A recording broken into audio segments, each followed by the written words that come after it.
Thank you all very much for coming. For those of you who haven't had a chance to meet me yet, I'm Paul Payton. It's my honor and privilege to be the new Dean of the Faculty of Law here at the University of Alberta and to experience my first Edmonton September, which is very different than California. Whoa, echo. If we can actually adjust that. For those of you watching, we're posting the session onto the website. I'm told by IST that they're going to aim for end of day tomorrow, possibly the next day, but as soon as we can get that up there for those who can't attend. What I'm wanting to do is make sure that we have the information available to everybody, because there's been a lot of concern, understandably, about communications from the faculty around market modifiers, what went on in August, and going forward, what this is going to do and affect you. And I found it interesting today that actually in the Calgary paper, there was a report that the University of Calgary actually Faculty of Law plans to approach the government also for a market modifier with no details actually released. So in that regard, we're taking a different approach. This is something that affects all of us. And I think in terms of while I'm new here, I'm optimistic about our future. I'm optimistic about the future of legal education and about this faculty's place in it. And my singular focus is to make sure that you're successful and that we're successful. And I'm conscious every day that whatever ends up happening while I'm here, it's going to have an impact on you for the rest of your careers. And it'll have an impact on those students who end up coming after you and the faculty members. We have this privilege for a short time. And so in that respect, at least, kind of policies that are being set, the impacts that we're having right now aren't just a snapshot view, even though we're getting that right now. And so, we're a faculty of more than a century of excellence. And I'm conscious of that legacy. You see that around here. And so what I'm trying to do is enhance and preserve it in a number of different ways. And I wish that my first conversation with the new incoming class beyond the 1Ls, but the 2Ls and 3Ls as well, weren't about tuition increases. It would really be more focused on what I want to do with the vision of the faculty going forward, the areas I want to invest in, how we're going to enhance the program, how we're actually going to move things. But talking about finances is actually quite necessary as part of that.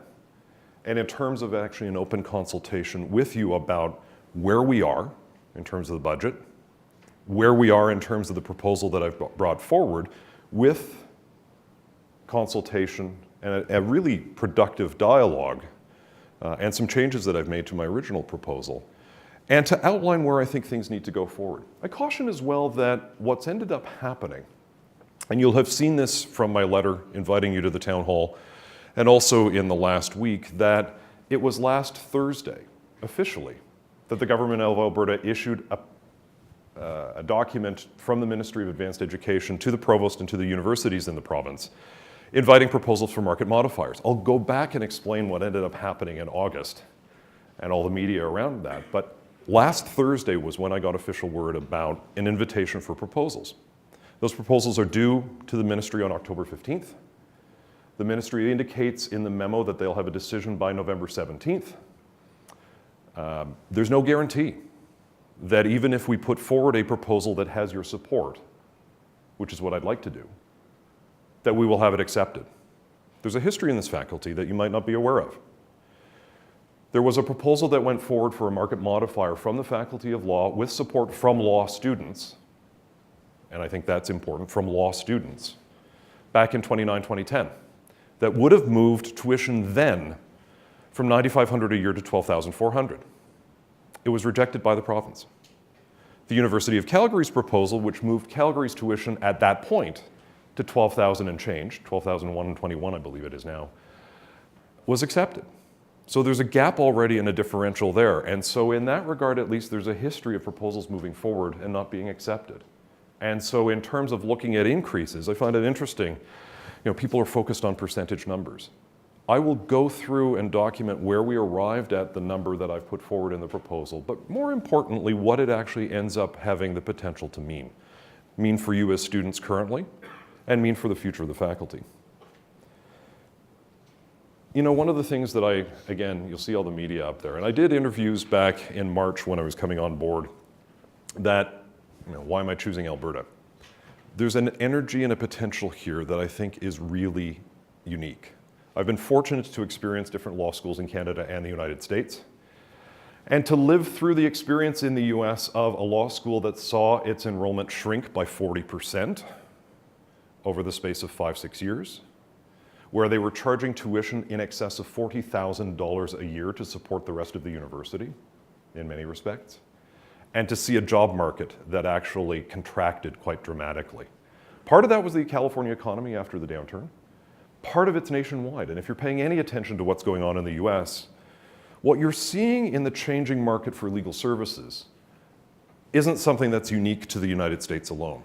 Some of you may or may not know that I actually do a lot of writing and research on the future of the legal profession in Canada, the US, and the UK. And what we're seeing in those other jurisdictions, we've largely been insulated from. So we've got some challenges that we're going to have to end up facing regardless of what happens with this proposal.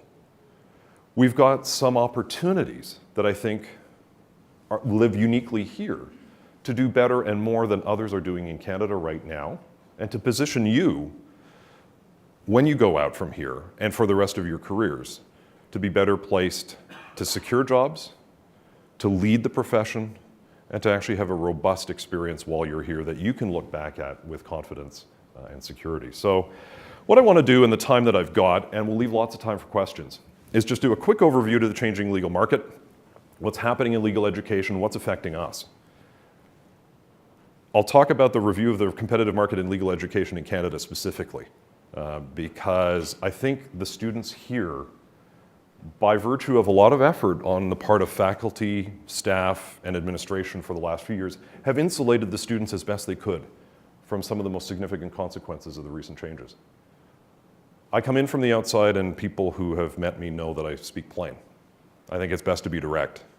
What do we do as lawyers? We go in, we analyze problems, we get the facts, we make decisions based on facts and not conjecture.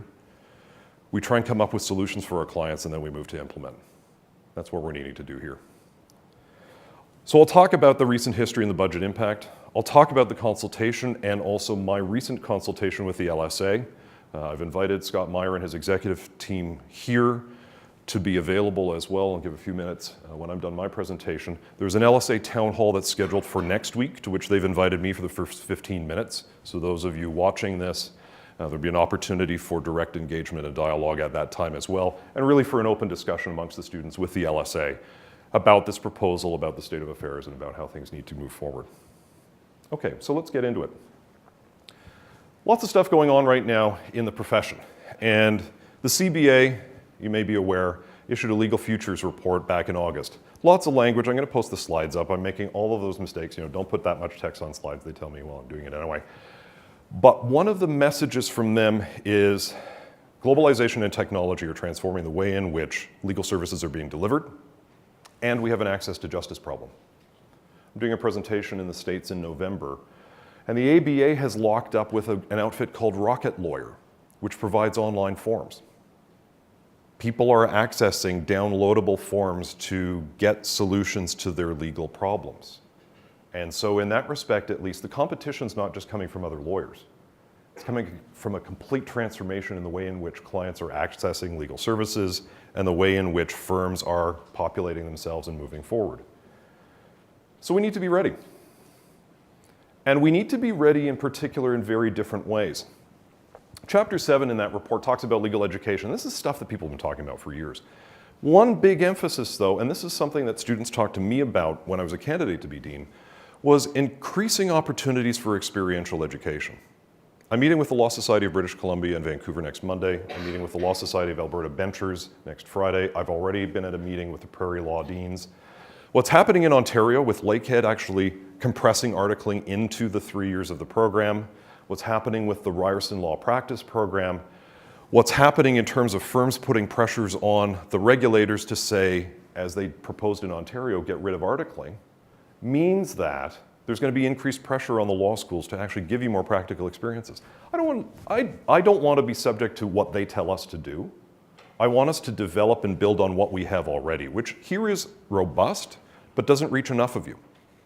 And one of the things I did for the faculty retreat before classes started was bring in Trevor Farrow from Osgoode Hall, which has, in my view, one of the best programs in North America, to get students out into practice settings. They've invested time, energy, and a lot of resources to make sure that all of their students have those opportunities. I'd like to take the best of that and replicate it here, and certain faculty members have already come forward with proposals that I'd like to see implemented, but that will take resources to do. So they're talking about an integrated practical approach. It all makes a lot of sense. Okay, the competitive legal market in Canada, as you all are well aware. There are lots more students competing for now lots more spaces. There are lots of Canadian students who are going abroad, and law societies are looking at ways to facilitate their entry back into Canada. After no new law school since University of Calgary in 1976, 3 new ones since 2010. You've also got the Ontario Legal Practice Program, and you've had a huge change elsewhere in terms of tuition rates, class sizes, or both. And I think that is really important, and I'm going to come back to talking about a few specific examples of that. So rankings. God bless Maclean's. You can quibble like we do with US News and World Report about rankings, but they look at certain things in terms of where elite firm hiring goes as one measure. I don't think it's the only measure, and certainly in Alberta it's not the only right measure, because many of the U of A grads are the most significant conduit for legal services in small and medium centers all around the province, in Saskatchewan and in British Columbia. So I'm not looking at just elite firm hiring. I'm looking at making sure that we've got market opportunities for our graduates throughout the province and on graduation. And we're lucky that way. Through a lot of effort, and also because this is an excellent law school, last year virtually all of our graduates were placed in articling positions. There were a few who had geographic restrictions, there were a few who we're still working with, but it's virtually full employment afterwards. That's remarkable, considering the way in which the legal market's changing and the ways in which traditional conduits, for example, to Calgary, are now open competition nationally. So that's one measure. We're sitting 8th. It gives you a sense, though, and I think one of the conversations I've had is that Canadian law schools, by and large, don't have the huge gradation that you get in the US between your top 15 and those who are ranked about 150. But there is that possibility that things can end up changing because of the ways in which they're all investing and the ways in which the resources are being dedicated. Okay, so in terms of coming up with a proposal, you've seen, and I'll get back to the slide later on, as many of you saw in my letter, my proposal is actually anchored at $15,995 implemented over 3 years. How do we get at that number? One of the blogs, thank you very much, talked about the Price is Right, the $15,995 number, why not 16,001? Again, it's a case where what we attempted to do was take 11 different competitors. This was not my original list. I actually wanted to benchmark it considerably higher because of where I thought we ought to be. But in conversation with the LSA in August, and with others, with alumni, with firms and others, I was encouraged to expand the range. So this is where they are, and there's some apples and oranges comparisons. Dalhousie, for example, has an enormous ancillary fee. Do you count that as tuition? I was trying to do a like-for-like comparison. So this is what we arrived at. I know Thompson Rivers down below wasn't included in our list, but kind of significant out there that in terms of a regional competitor, if you will, or a regional player, that their tuition last year was at $17,828. We added, and we know that these are moving as well. So it's a moving target. We're taking a snapshot in terms of where this number is at right now. Adding 1.9% for next year because it would be implemented at first 2015-16, and came up with 16,103. 16 seemed to be a magic number, and so in that respect at least, what we thought was fair in that regard comes out in terms of the slide I'll show and that you've seen already posted since last night that talks about the actual investment numbers that will have direct impact on the faculty. But how do we arrive at that number? I'm not just looking at tuition. I've looked at and analyzed, along with a lot of others. There's a great database actually out of Osgood for law students. Encourage you to go take a look. The University 15 also produce all their data, lots of data out there. But I go back to 2010, 2011. So when the market modifier was rejected and say, okay, what's our budget? UBC, for example, has lower tuition, but their operating budget's much bigger, both because of the way that government grants work in BC and because they've got a larger student population. More competition in that regard. So here we're sitting 11th in budget, 10th in tuition, and a student-faculty ratio that was ranked 6th. Okay, so that's 2010. 2012-13, we're actually up to 5th. 2013-14, our budget's dropped to 12th, our tuition's ranked 11th, and our student-faculty ratio has dropped to 8th and is getting worse. So why is that? You're coming in at a time in our history where we're living the impact of decisions that ended up getting made a couple years ago. Prior to 2012, the provincial government had actually promised 2% annual funding increases right through 2015-16. University and others got whipsawed in March 2013 when, contrary to the expected 2% increase, and this was university-wide, not just the Faculty of Law, there was a 6.8% budget cut announced with a 9% swing. What's ended up happening? The student letters identified this. Many of you who are 2Ls and 3Ls will have lived part of this. The faculty who are here, and I think it's important to note that faculty and staff are here because of their commitment to you and to this law school, have seen the most dramatic cuts, from which many of you have been insulated as best we can. Take a look at the third to last bullet. We've actually lost 7 faculty positions. We will lose more. And I'm trying to fight like fury on 3 different fronts to make sure that doesn't happen. We've had staff reductions which have a real impact not only on the frontline services that you get, but in terms of the pressures that face our staff in trying to fulfill the obligations that they have to you and to the community in terms of providing the best service they can. I had an experience this week, and I appreciate questions coming in about financial support for students from BC. Gloria does a wonderful job in both explaining the financial aid support and also our strategy, but she can't, she's required to do so much of it alone. We need better investments and resources that way. And making sure that we get the story out about the financial aid that we're providing is really important. I'll come back to this one in a minute because the university, I can't comment further. There are collective agreement negotiations going on. I don't have that power to control. Somebody said, well, all the money's just going to go pay faculty more. No, that's actually subject to university-wide negotiations. And whatever happens in those, I have to implement it here. So if there's an agreement reached that says you will pay faculty, faculty and staff X% on the increasing year, I have no choice but to implement. And so if I don't have increased revenue, which I'm working on 3 different fronts, I look at cutting expenses and I look at the frontline ways in which we can actually deal with that. Okay, so here's our operating budget numbers. Again, openness, transparency, you're not getting this information from elsewhere. It's my approach. So you see an increase between 2010 and 2011. Take a look at 2014-15. In terms of the actual number, not inflation adjusted, the actual number, we are now operating on a budget that's less than it was in 2010-2011. So one of the good stories, though, let me actually just skip across to that, is this one. So you've seen decreases in operating budgets, but one of the things that's been a commitment here is actually to students. And we've increased from just over $1 million to 1.19 student prizes and awards through that period. There has been a commitment to you to ensure access and accessibility as best we can. Our alumni are very committed to that. The endowed funds that they actually donate to, the support is there. And I'm coming up with ideas and actually trying to get out. I've got donors identified that I'd like to be the lead on a new scholarship or bursary for graduating students who are making a public service or small town commitment on graduation. So you don't get it as an entering award, you actually get it as a graduating award. You apply it immediately to your debt and you make a commitment on your honor, we're lawyers, that you will serve a particular period in that public service or small town commitment afterwards.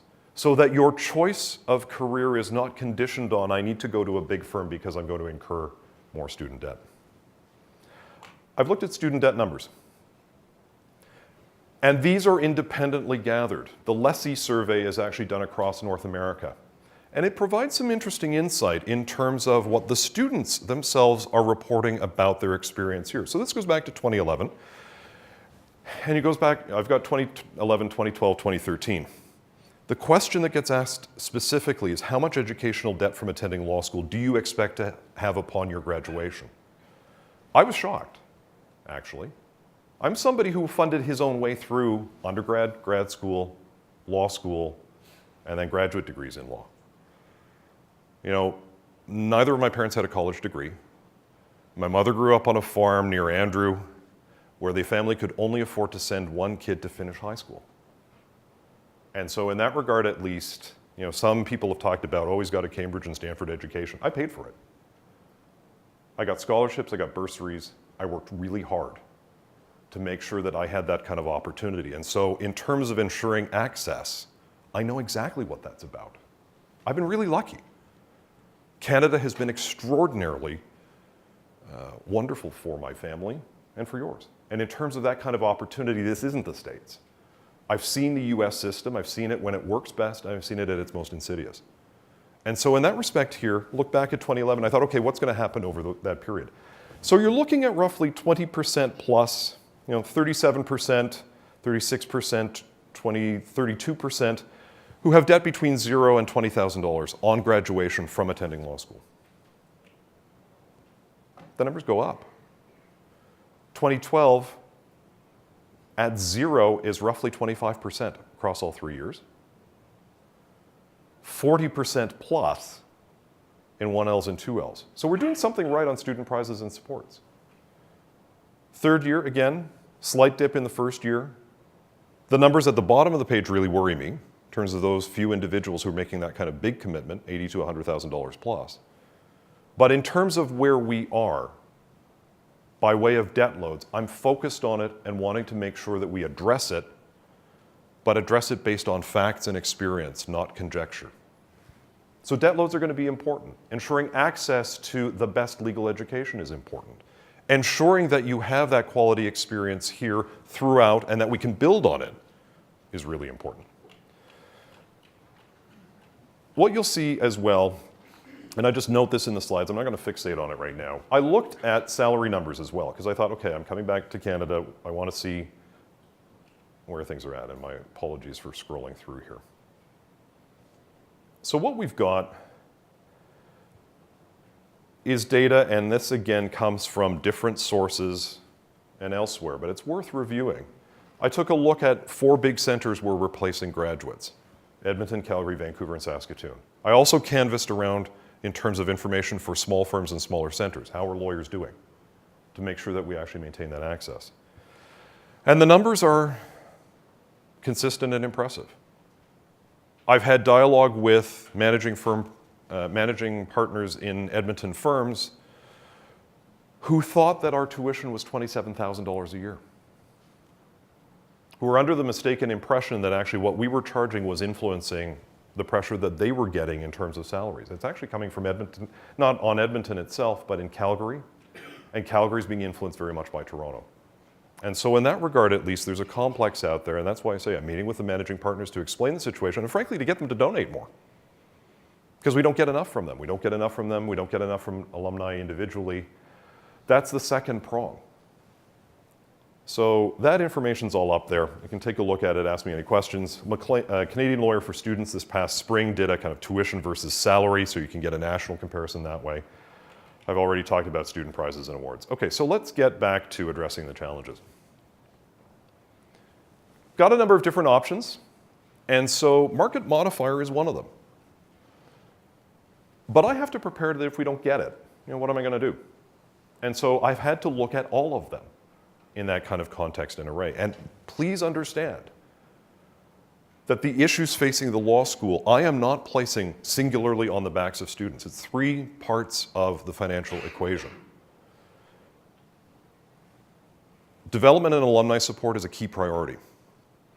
I have gone out there already, as many of you may be aware. I have met with more firms this month, heading off to meet with more in Calgary tomorrow. I've secured a level of donations already and dialogue about support that I'm hoping will outstrip the numbers off the last 5 years in the first 6 months. It's ambitious, but we've got to move that forward. But what I'm talking to in terms of alumni and firms isn't philanthropy.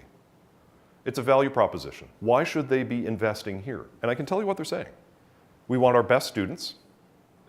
We want our best students with the best education. We want the best students to have the best education with the best foundation and for them to be practice ready. So that informs what we do with excellent faculty, terrific sessionals, and the best kind of supports that we can end up providing. So you lead not only in a local market, but nationally. And the firms are looking to invest in you and in this place for a lot longer than I or you will be here. So development and alumni support is a big plank. If you're not seeing me in my office, it's largely because I'm out there trying to actually drum up support and talk to these people. And in that regard, at least, as Scott and others will know, the electronic leash is on, the BlackBerry is midnight or otherwise. I'm available and make myself available because it matters too much. Revenue generation and executive education is another area. The School of Business has pushed this like you would not believe. But one of the things that I want to make sure if we're doing additional revenue generation opportunities is that it aligns with who we are as a priority. And for me, the JD program and you remain the first priority at this school. We've increased, but been very selective about our graduate program, in particular with PhDs who have won phenomenal awards, who are becoming professors elsewhere. That's an area of focus that's important. But the JD program remains our primary focus. I met with all our sessionals last week and this week, and they are enormously committed to making sure that this place stays successful. Okay, so what are the other options? One of the blogs, thanks for the comment, said, well, we need to actually cut. I don't think we're bloated. Far from it. I want to make sure we have better service hours and more people to serve you. In terms of staff supports and getting additional career services supports, one of the things that was identified very quickly is there isn't enough access and we're not doing enough. We need to fix that. That's frontline staff serving you. It's not faculty support in that regard. These are strategic investments because the voluntary retirement packages that the university offered meant that we're decimated. I don't have a development officer. We're lean on communications, way too lean.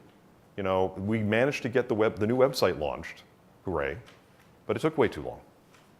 Communications has been a problem. We need to make sure that we enhance what we're doing. I'm doing my best in that regard. We've got other infrastructure challenges here, but I want to make sure that we're not losing sight of what's most important in that respect, which is your experience in the classroom. Which leads me to point number 2.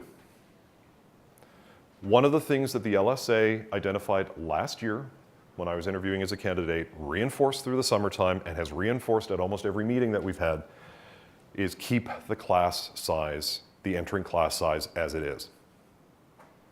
We're in the range of 170 to 185, plus minus. That's our official number. Other places have increased their class sizes. You take a look at Queens, take a look at Ottawa. A former student of mine from Queens is teaching a public law class at Ottawa. Ottawa raised its fees, didn't promise a moratorium on entering class size, and now he has an entering first-year class of 90 in public law. We can slice 180 into 3 times 60, which is what I prefer to do, into 2 times 90, which is less preferable, or as some of you are experiencing, 1 times 180. That's not optimal.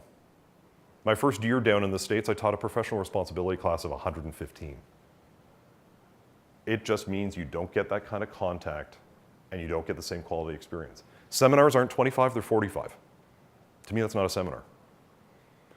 Course sizes will change, and they'll have to. Course offerings, you've already seen reductions. And I'm a little reluctant to actually raise this, but one of the things that, well, even before I arrived, 2 of the first conversations I had with faculty were, don't leave. I'm wanting to recruit as well as retain the best faculty in North America to make sure that our students get that best access. And it's not for dollars. There's central university money I can tap in. That's not half our budget, if I need to. But the complaint and the concern is increasing class sizes, increasing class contact, the student experience, and other places who are poaching our people because you know what? They're making news. They're writing the casebooks that you use. They're actually doing some of the most creative policy, legal, and other work that are influencing the law in Canada and influencing those communities. I am enormously proud of my faculty colleagues, and you should be as well. It's an extraordinary privilege to be with any one of them. in that regard. They are leaders now, and they will be leaders into the future. I want to keep them here and to build on it. And frankly, you and they are what will allow me to attract some of the best candidates. When I've talked to colleagues in the States, they've asked, so what's it like? And I start rattling. They don't know the University of Alberta necessarily. They've heard of Toronto and McGill. Okay, we've got a bit of a branding issue to deal with. But in dealing with faculty, I'll identify individuals and what they've written. Oh, I've heard of them. I talk about our entering LSAT and GPA numbers. You are an incredibly select group that would be in the top, again, regional variations aside, comfortably in the top 25 to 30 of US institutions. This is phenomenal. I don't know, and again, it takes an outsider's perspective perhaps to say, you don't know what you've got. But what we've got, we will lose if we don't reinvest. And that's going to take a commitment from you, from alumni, from the firms, and I would like to think from government. But the reason I've got number 4 in brackets, which is a policy matter that I know that student organizations have been pressing, is changing the Government of Alberta funding support model isn't going to happen in the near term. I would like to think it would be. You've got an election campaign, you can talk to them about it, but in terms of immediate impact on us, the government's very focused on investments in strategic areas. I would like to try and change that dialogue because lawyers are increasingly important, as they always have been, to the success of the energy patch, to people getting assistance medically and otherwise. And access to justice is something about which I'm passionate at all levels. So in that respect, at least, I'd like to think that I don't have to go right to number 7, but the government has actually issued this call, and so that's where we are. Okay, so what does it end up looking like? Well, let me talk a bit about consultation, how it got informed. Because again, I say you're looking at a snapshot, but it goes back to 2010. And the history's there. I wasn't here for 2013 and the post-budget cut consultations. I know there wasn't a plebiscite. There's lots of talk about informal surveys, formal surveys, where people have been discussing different levels, different issues. For me, what's more important is actually what the various substantive parts of the proposal are. And that's why I've posted it, and I invite you to read the narrative as well as that one screenshot that I'll get to in terms of the numbers that I've identified up front. Well, the LSA through the summertime, because I was asked by the provost at the beginning of August, have a proposal ready by August 29th. So that was beyond my control, it was beyond the LSA's control. There's been a lot of unfortunate misinformation and speculation about it. And so in terms of the history, what I've mapped out in the letter for this town hall is actually what happened in August. I don't go over it here. But I immediately reached out to the LSA and to the executive to say, look, I'm dealing with this, I need your input. I had actually met with the LSA executive when I came in at the end of April, just to say hello and sort of say what's on your radar screen.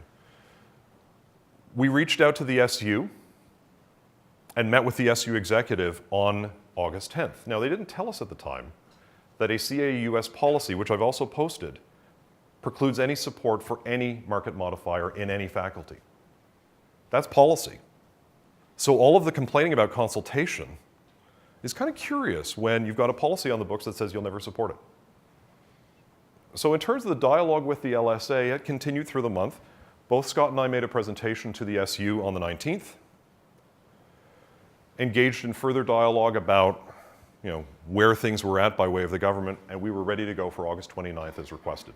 We both said in the August 10th meeting with the SU executive, and again when we presented to SU Council, that our preference was a later timeline when students were back, when we could inform you about what was going on, have an informed and thoughtful dialogue and discussion about the component parts, and then move forward.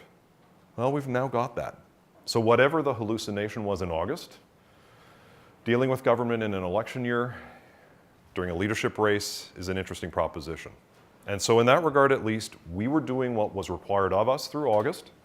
We're now at a position with a proposal that's informed, that you get the chance to discuss and consult and go at it from an informed perspective until such time as we make the formal submission. If the university chooses us as one of the three, and I've had every indication from the provost that it will because he's concerned about the future of this faculty. So here were the conditions. 5-year moratorium on 1L enrollment increases. There's a lot of misinformation as well around when any increase would take effect. The first implementation of any increase wouldn't happen until next year. And as I'll discuss, there's a phase-in for those of you who are current students. They wanted tuition waivers for low-income students, students with dependents, and students from historically disadvantaged groups. I try to cut through a lot of bureaucracy when I can, and I've told them that I want to decouple this as best I can from this process, because if we can have a fix within the faculty, there's this crazy, and you're hearing this, university, this crazy approach that says if you pay it in 2 parts, you have to pay an additional fee.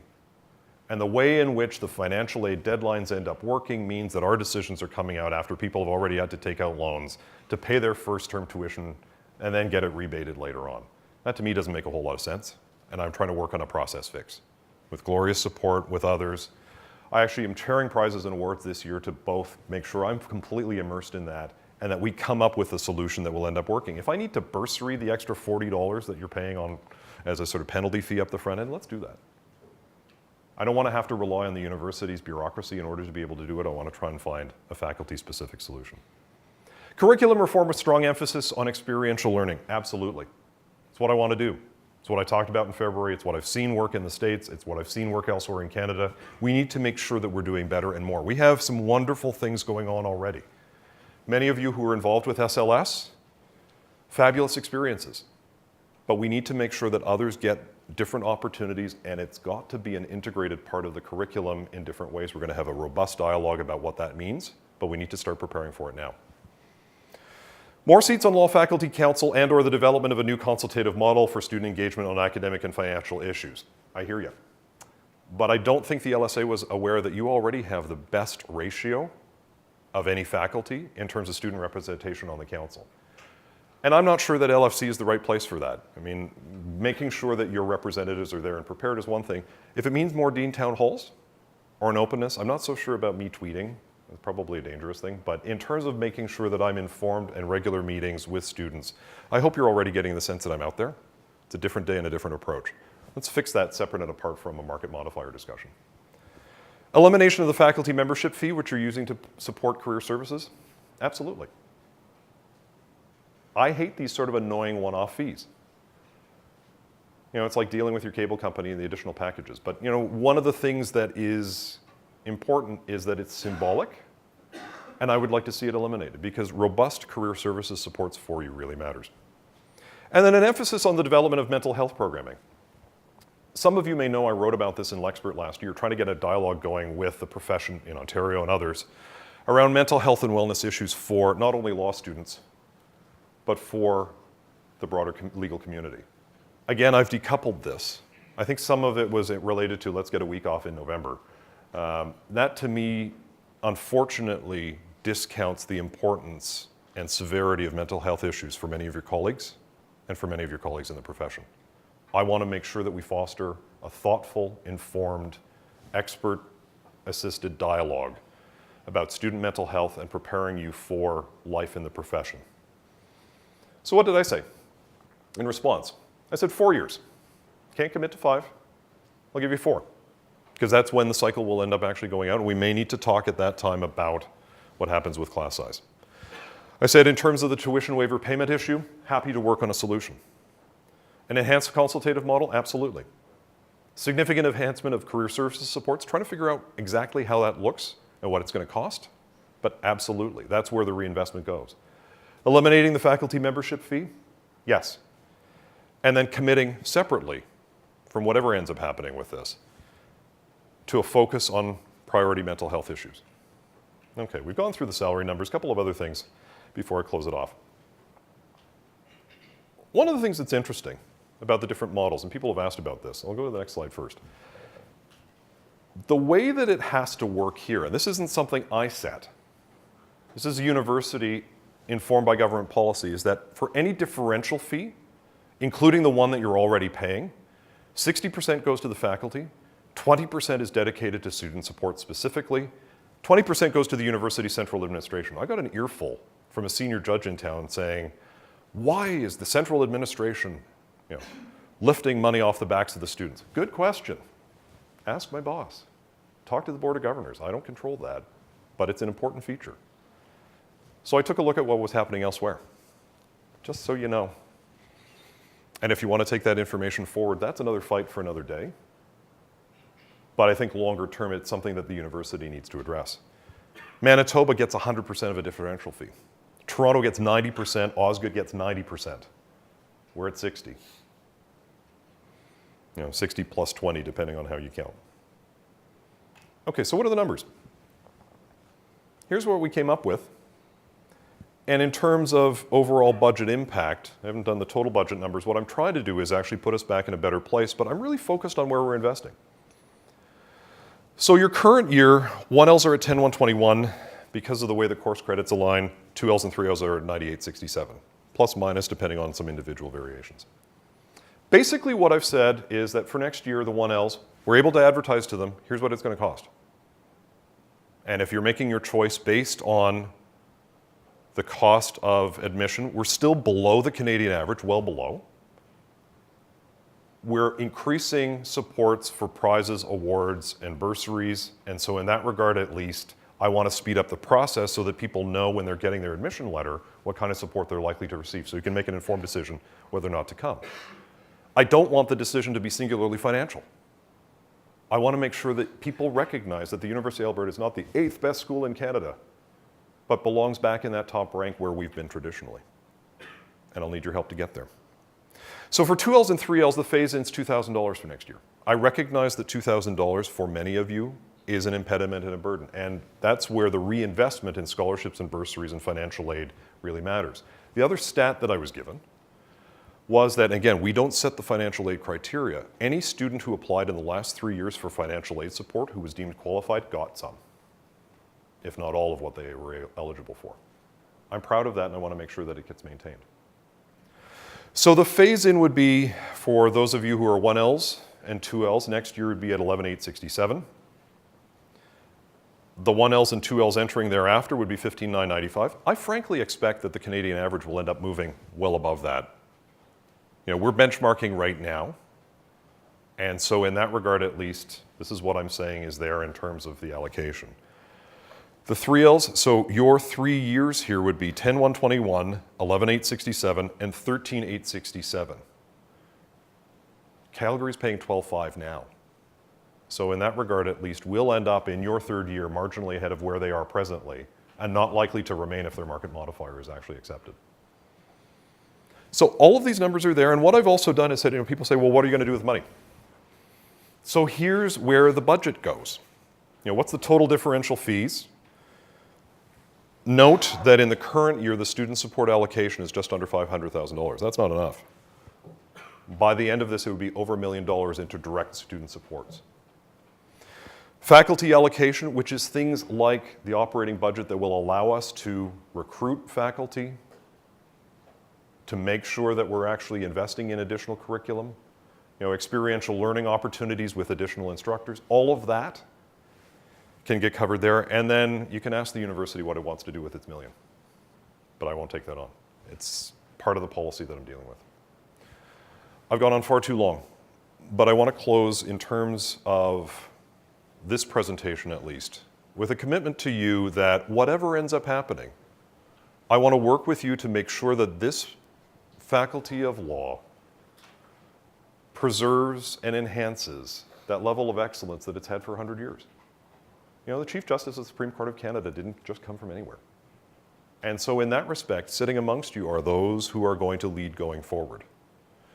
I want to make sure that you have the access and the support that you need, programmatically, curriculum, from the faculty, and financially, to help you make those right choices. I'm happy to direct those of you with individual questions about financial circumstances to student supports. But I think in terms of the dialogue that needs to go on going forward around this, I want it to be thoughtful and informed.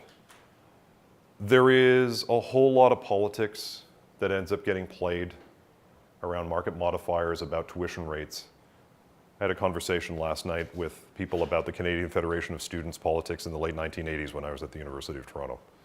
Some things don't change. But one of the things that is a concern is access for me. That doesn't change either. And we're fortunate in this community to have a really good balance of both. So I appreciate your taking the time out of a lunch hour to come listen. For those of you who are watching, thank you very much for actually tuning in. There'll be an opportunity for a full LSA town hall next week where I'll be there and available for questions for the first 15 minutes before getting out of the room so you can have a robust discussion. I want to take 5 minutes at this point and ask Scott Meyer, the LSA president, whether or not you want to say anything at this stage or if I should just go to questions.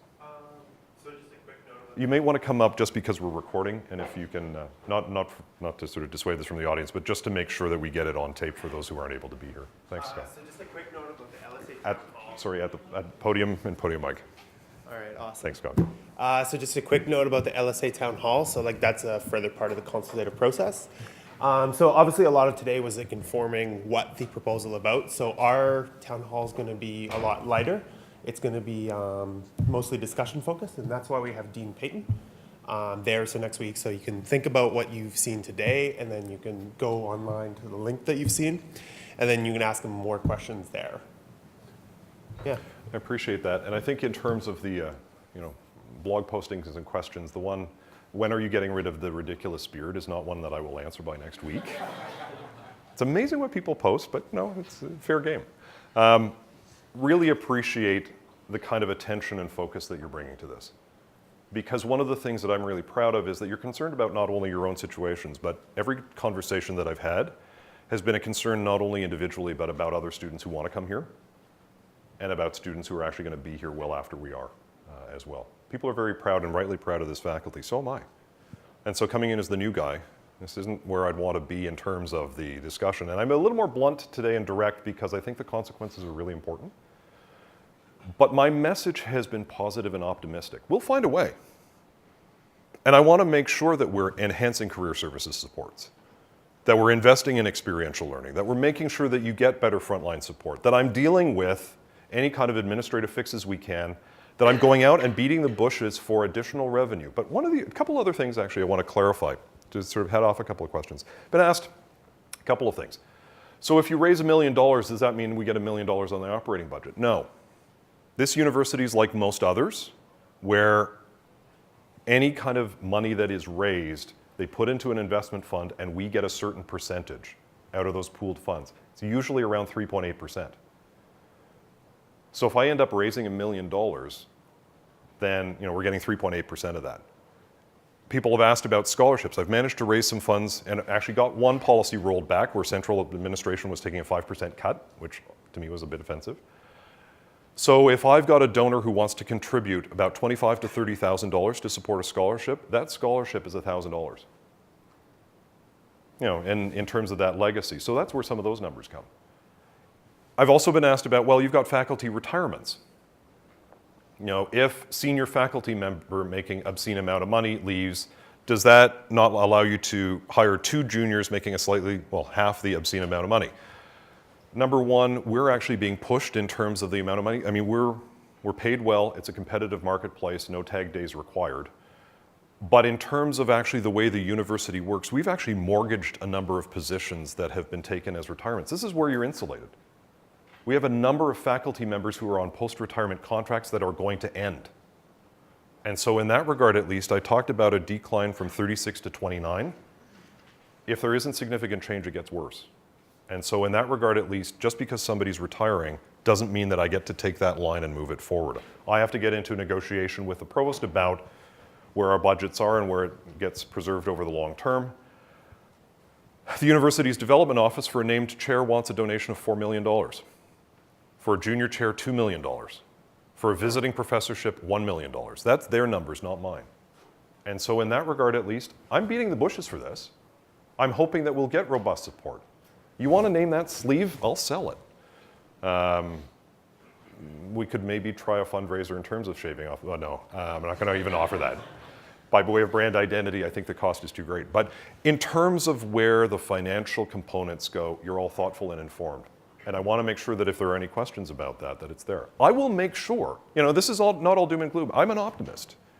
And what I've been talking about in all of these sessions is where we want to move things forward. That's what my focus is, that's where I want to be. But because of the nature of the questions that have come up, I thought better be direct about it in terms of where we are so that you can realistically assess what you think of the proposal, give the LSA or others your feedback, Give your feedback to me, Dean of Law at ualberta.ca, and we'll endeavor to respond as quickly as we can. We've got now that we're on a different timeline, more time for that kind of thoughtful and informed consideration. Okay, time for a few questions.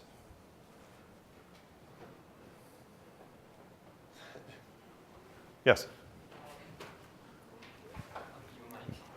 We'll try and get a mic around just so we can actually get this on the recording as well.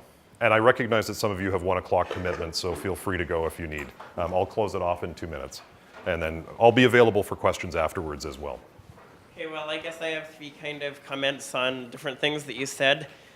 For instance, I think that if we're going to increase tuition, we need to ensure that financial aid policy is inclusive. You said that financial aid criteria is not set by the law faculty. That's not been my experience. I actually was told after I requested a reduced course load due to my disability, I was told that the only way to get that was to be put into the part-time program, and after that I was told that I would not be eligible for scholarships and bursaries. And that includes ones that are specifically for students with disabilities, so that means that if a student with disability can't take a full course load because of their health, then they will never get those scholarships. So I think that policy needs to be changed if we're going to be inclusive. Okay, let me actually just respond to that first, because I think before we go through a chronology, I'm happy to actually address policies that do affect impact. Some of them we control, others we don't. Some of them, in terms of the scholarships specifically, are set by criteria from the donors themselves. Some are set from the government of Alberta. Others we have more flexibility with. So I'm happy to talk about individual circumstances and to try and work on a solution where we can. Okay, another comment that I have with respect to the idea of differential fees, I don't have a problem with that. I would point out that obviously the University of Alberta doesn't have a majority in cost. They may have a policy that's different from just what we support, but what I do have an issue with is some of the non-instructional fees that aren't specific to law students. For instance, I was looking at the breakdown of non-instructional fees on the University of Alberta website. It says Math and Applied Science Center. I don't think that's something a lot of law students use, and yet we are apparently being forced to pay for it. So I think that we should look at some of those non-instructional fees and whether law students should be paying less or should be exempted from some of them. Let me respond to that. Some of that, in terms of university-wide policy, is part of being part of a university rather than a standalone law school. I'm focused here on not imposing non-instructional fees for those sorts of additional supports. That's one method that Dalhousie and others have used to try and make up a gap. We've got that $50 faculty membership fee right now as an illustration of that. I'd rather not go in that direction, but in terms of university-wide policy, I encourage you to talk to your student representatives and maybe they can take it forward. And, okay, so I'll just talk to you on that note. The big one is the cost fee, the campus sustainability fee. So there's a lot of those mandatory non-instructionals, and that's actually a conversation that we've had less of an adversarial relationship with the students' union on, is that we don't like those non-instructional fees anyways. So we're working with them kind of on their advocacy efforts there. I want to go, and I appreciate there will be other questions. I'm happy to deal with you after the session. Is there anybody else with a question? Because we've got about time for one more before we have to close off at 1 o'clock. I really appreciate your coming. I will be available. I'm not sure that I can stay in here because I think there may be a class afterwards. Thank you to the faculty and staff who are here. Next week, same place, 12 noon. Thank you very much for coming, and feel free to email afterwards. Thank you.